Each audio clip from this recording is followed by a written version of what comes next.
그 핀셋을 바닥에 집어 던지시면서 저를 똑바로 쳐다보시면서 하신 만큼만 받으라고요.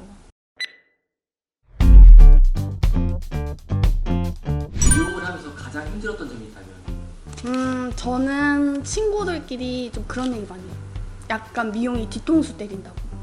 일을 하다가 좀 이제 능숙해지고 하면 나 이제 좀 잘하는 것 같아. 나 이제 좀 알 것 같아.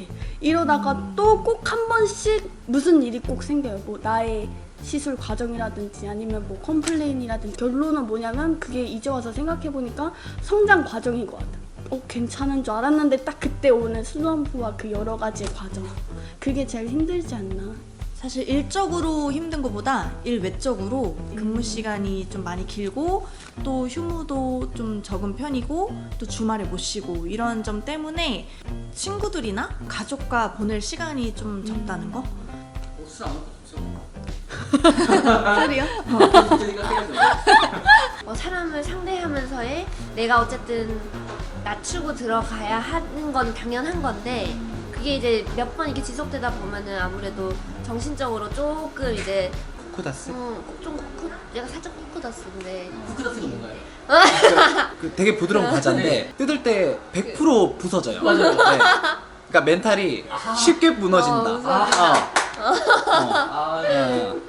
좁은 공간에 많은 사람이 있기 때문에 사람끼리 부딪히는 경우가 되게 많거든요. 모든 사람이 나를 좋아할 수 없고 싫은 사람은 분명히 한 명씩은 있게 마련인데 그런 부분을 내가 현명하게 그 사람을 좀 담아낼 줄도 아는 게 필요한데 그런 거를 배우기 전까지는 조금 힘든 부분이 있었죠.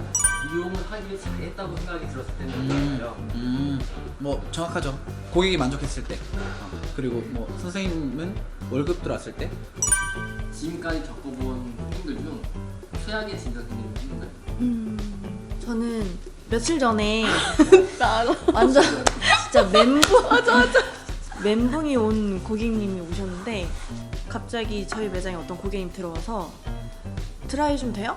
라고 하시더니 샴푸를 하고 나오자마자 고객님이 진짜 저 스텝 언니 진짜 마음에 안 든다고 다짜고짜 그 스태프분 욕을 막 저한테 하시는 거예요. 그래서 불편하셨냐고 얘기하고 이제 머리를 말려드리는데 혼자 말리시더니 갑자기 머리를 쓱 넘기시는 거예요. 그러더니 이거 봐요.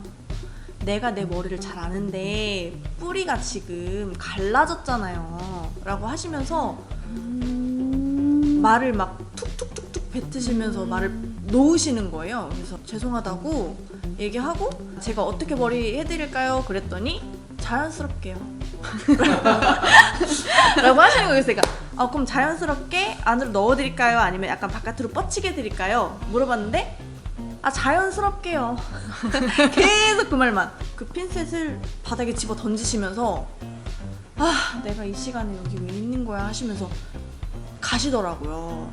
고객님 제가 만족시켜드리지 못했으니까 결제는 안 하셔도 된다 이렇게 말했더니 저를 똑바로 쳐다보시면서 하신 만큼만 받으라고요. 멘붕이 와가지고 맞아.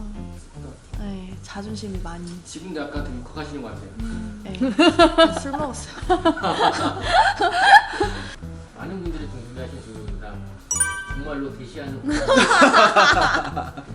주변 얘기를 좀 하면 뭐 그렇게 나누는 게 아니라 여자 디자이너 분들이 남자 손님한테 훨씬 더 대시를 많이 받는 것 같아요. 저는 거의 없습니다. 왜 죄송해요. 없죠?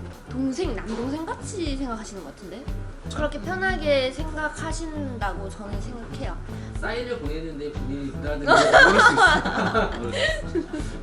근데 만약에 있는 낌새가 보인다 하면은 이제 조금 그죠. 거리에 저는 없는데 근데 제 주변에 좀 예쁘고 잘생긴 애들 보면은 꽤 많아요. 근데 아직 저는 공부를 못하겠어요. 어떡해요? 실장님이 그거에 대해서 눈물 닦고 얘기할게. 엄청 많지. 몇 분 있었는데 그런 분들은 사적인 질문을 많이 하세요. 남자친구가 있냐? 쉬는 날 뭐 하세요? 약간 좀 느낌이 오는데 요즘은 SNS 이런 게 발달했잖아요. 찾아서 DM을 보내신다던가 친해지고 싶다거나 아니면은 뭐 오늘 머리 마음에 들었어요 라는 말씀을 하시면서 쉬는 날에도 약간 연락 오고 약간 이런 느낌? 그동안 미용을 하면서 본인이 했던 가장 큰 실수나 아니면은 가장 큰 실수를 목격한 게 있나요? 염색을 하잖아요. 수건을 잘 넣어야 되는데 제가 안 넣는데 그 수건이 이렇게 대충 넣어져 있었던 거예요. 그리고 그분이 하얀색 옷인데 카라가 높은 걸 머리 말리려고 수건을 착 지치는데 여기 염색이 이만하게 묻어. 파마를 다 하고 중화를 해야 되잖아요. 근데 초짜 스텝이 실수를 해가지고 중화제를 가져와야 되는데 연화제를 발라서 일주일에 다시 발라야 거예요? 일제를 이제 중화만 하고 이제 끝나면 되는 건데 연화제를 다시 바른 거예요. 그래서 머리가 파마를 다 걸어놨는데 다 풀렸어. 저는 이렇게 시작해. 어떤 거? 제 얘기는 아닌데. 제 얘기는 아니에요. 아 진짜 아니야. 제 얘기는 진짜 아닌데 절대 잊혀지지 않을 목격담 하나. 네, 뭔데? 귀를 자른 거. 아, 제 얘기는 아니에요. 근데 그거를 내가 슬로우 모션 제가 슬로우 모션으로 이걸 봤어. 살을 그거 때문에 한때 트라우마 때문에 그 근처에도 못 간다고. 진짜 옛날 얘기. 그분의 진짜 옛날 얘기. 트라우마가 장난 아니에요. 그죠? 그러니까요. 그죠. 맞아. 가방 같은 걸 보관을 하고 옷을 꺼내고 하잖아요. 그때 이제 캐비넷에 모서리가 있거든요. 여기 긁혀서 망가지는 경우가 되게 많은 것 같아요. 가방 진짜 조심해요. 그런 거 진짜 조심하셔야 돼요. 맞죠? 맞아요. 그분이 선처를 해주셨어요. 제가 했다는 걸 알고 그때 제가 인턴이었어서 괜찮다 했는데 그런 분이 아니라면 가격을 올곧게 물어 드려야 되는 게 맞죠. 너무 좋은 분 받았어요. 그죠? 그러니까 다행이지. 천사네요. 감사합니다. 못 받으실 거예요. 저희도 그렇게 해야 돼. 맞아. 앞으로 어떤 헤어 디자이너가 되고 싶은지.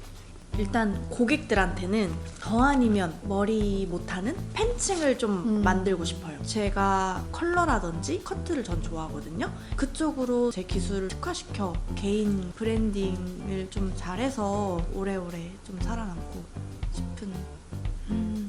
고객님과의 관계가 꼭 돈으로 이어진 게 아니고 돈이나 이익이나 이거를 떠나서 이제 진심으로 그러니까 그 마음이 변치 않게 쭉 계속 좋은 마음으로 일하고 싶어요. 맞아. 열심히 했어요. 맞아.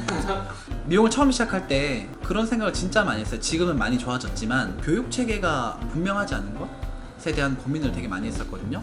그래서 그런 것들이 좀 구체화됐으면 좋겠다라고 생각을 했고 잘 알려줄 수 있는 아카데미를 설립을 하고 싶었어요. 후배 양성에 좀 많이 신경을 쓰고 싶어요. 발전하는데 많이 기여를 하고 싶어요. 요즘에는 워낙 잘하시는 분들도 많고 하시는 분들도 너무 많은데 근데 이제 그 특별함을 만들기 위해서 노력을 해야 되는데 저는 그게 지금은 기술이라고 생각합니다. 그래서 그러니까 제가 아니면 안 되는 그런 디자이너가 되고 싶어요. 메이드 인 미나가 되고 싶습니다. 오늘 인터뷰 너무 감사하고요. 다음에 또 다른 인터뷰 기회가 되면 그때 또 다시 진행을 하겠습니다. 네, 감사합니다. 감사합니다. 감사합니다.